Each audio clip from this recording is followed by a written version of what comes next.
Halo para pengangguran, gimana kabarnya? Masih baik-baik aja? Gimana dompet masih pada tipis? Apa masih susah buat beli rokok? Oh, belum ada duit? Apa kalian menantikan duit corona?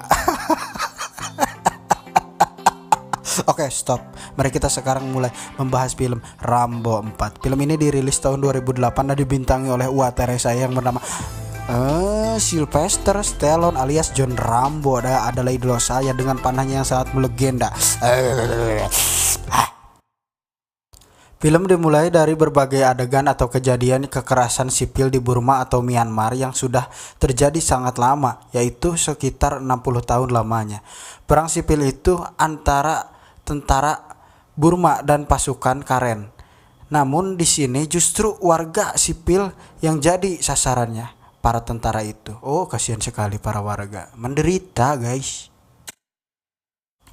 Lalu kemudian kita diperlihatkan dengan beberapa tentara yang membawa beberapa warga untuk dieksekusi. Dan faktanya itu adalah beberapa warga yang terdiri dari satu desa. Namun yang jadi sasaran mereka adalah khusus warga-warga yang beragama Kristiani. Karena tentara Burma sengaja menargetkan para petani miskin, terutama yang beragama Kristen, untuk mereka eksekusi secara membabi buta. Oh.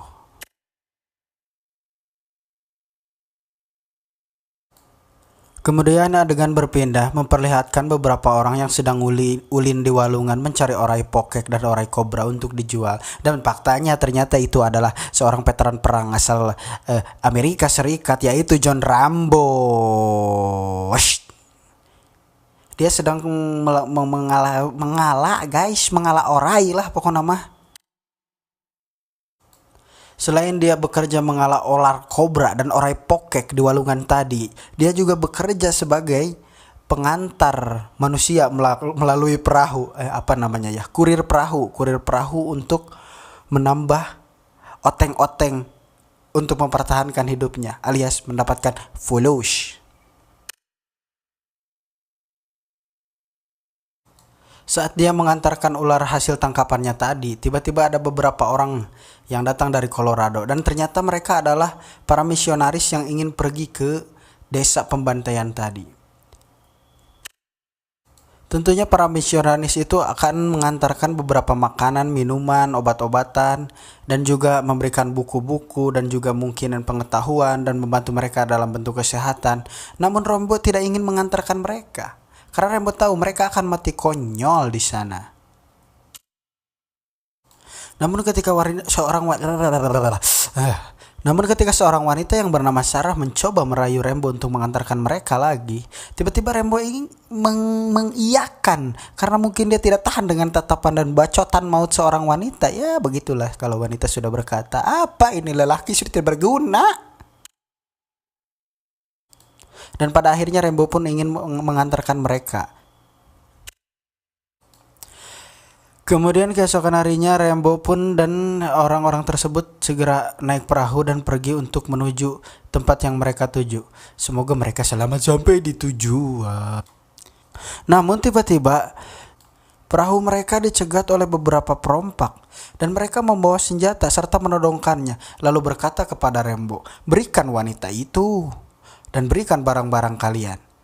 Lalu Rambo pun di sana mulai berpikir dan mulai ngahuleng. Lalu dengan seketika, kecepatan tangan Rambo mengambil senjata lalu menembak mereka seketika, tidak berdaya. Ternyata para perompak itu tidak apa-apanya di hadapan Rambo.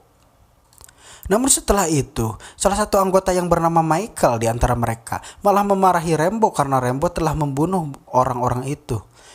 Namun seketika Rambo pun mencekik dia dengan keras dan berkata bahwa kalau dia tidak membunuh mereka, maka Sarah akan diincerot dan diebol dan akan dipenggal, dibunuh, dan kalian akan mampus semuanya. Makanya Rambo cepat-cepat mengajak mereka untuk kembali. Namun Sarah segera mendekati Rambo dan segera merayunya kembali sehingga Rambo pun mau mengantarkan mereka untuk pergi ke sana. Ari dirayu maeleh wae jawara gewa.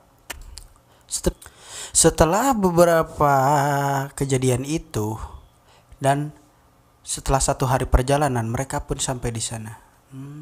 Tak lupa sebelum pergi, Sarah mengucapkan terima kasih kepada Rembo karena dia telah mengantarkan mereka menuju ke Burma. Lalu kemudian Rembo pun kembali lagi ke tempat kejadian tadi, ke tempat perompak tadi. Karena dia bermaksud ingin membakar perahu itu agar tidak meninggalkan jejak dan tidak ditemukan oleh perompak lain. Di tempat lain, para misionaris itu akhirnya sampai setelah melewati beberapa perjalanan yang cukup melelahkan dan asruk-asrukan. Akhirnya mereka tiba di desa tersebut, yaitu desa yang akan menjadi tempat pembantaian para warga oleh para tentara Burma itu. Dan setelah beberapa hari mereka di sana, akhirnya mereka membagikan apa yang mereka bawa seperti buku, makanan, minuman, obat-obatan dan membantu para mereka. Namun apa yang terjadi setelah beberapa saat yang terjadi itu, akhirnya tiba-tiba ada beberapa bom yang meledak di dekat Sarah dan terjadi di kampung itu. Ternyata itu adalah pasukan Burma yang menyerang mereka secara membabi bagong. Akhirnya pun mereka ditangkap dan ditawan. Warga-warga dibunuh. Dan akhirnya para misionaris itu pun ditangkap, dibawa untuk dijadikan tawanan para tentara edan itu.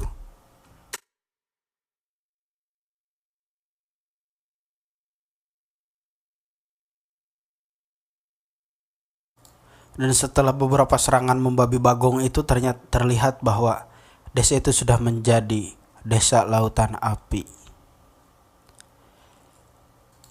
Lalu kemudian di adegan lain terlihat bahwa Rembo sedang ngulang tarik dan memikirkan beberapa kejadian dalam hidupnya yang begitu menyiksa dirinya. Sehingga pikiran-pikiran tersebut mulai terbawa ke alam mimpi dan membuat Rembo semakin menderita. Di adegan berikutnya terlihat bahwa seorang pastor dari Colorado mendatangi Rembo dan meminta untuk Rembo mengantarkan beberapa tentara bayaran ke tempat para misionaris itu untuk menyelamatkan mereka. Setelah itu Rembo pun bergegas dan membuat goloknya sendiri untuk mempersenjatai dirinya dengan golok tersebut. Dan golok itu akan dia bawa untuk menempuh perjalanan.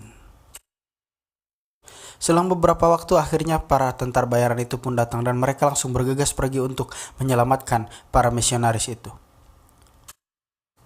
Namun di tengah perjalanan, si botak yang merasa lebih jago dan lebih hebat itu dan mengaku sebagai leader, dia terus ngabacot dan menyombongkan dirinya seolah-olah dirinya adalah orang yang paling hebat dan mengetahui seluk-beluk tentang semuanya dan tentang semua peperangan dia mengerti dan dia tahu. Pokoknya loba bacot dan membuat aingnya pusing nu ngalalajuanana, Pak. Karena ini cukup panjang teman-teman, mari kita lanjutkan besok untuk part 2-nya. Ini baru part 1 aja. Capek nih yang wudhu deh. Aduh anjing. Murah goblok rokok nama. Goblok. Sepertinya para Warembo tadi dia sedikit termosi melihat banget si botak itu. Aing ge sarwada kuheul aing ningalin lagi goblok jelema teh. Kudu nanya kopi ya, Bro. Bro, yang nggak nonton video ini kasih komentar dong. Ini video pertama saya tentang review film. Mau nyoba-nyoba. Katanya kan lagi viral lah. Jadi saya teh bikin ukararia. Aduh. Sudah sering sih nonton film ini sebenarnya. Cuman kalau dibawa cerita kayak begini masuk liar kena hulu guys. Aduh. Liar kena hulu ya bergas peting isuk bagian gawe deh. Jadi curhat anjing. Aduh. Apalagi kena ayeuna mah keur usum segala rupa nu kara ditunya rarese dengan duit teh emang jangar, Pak. Ya udah nantikan di part selanjutnya ya, yang kedua. Pasti lebih seru pokoknya mah anjing banget. Oh, jangan lupa buat like, comment, share, and dan subscribe. Karena subscribe kalian adalah emas bagiku, guys. Subscribe dulu ya. Kalau nggak subscribe nanti lemah dong.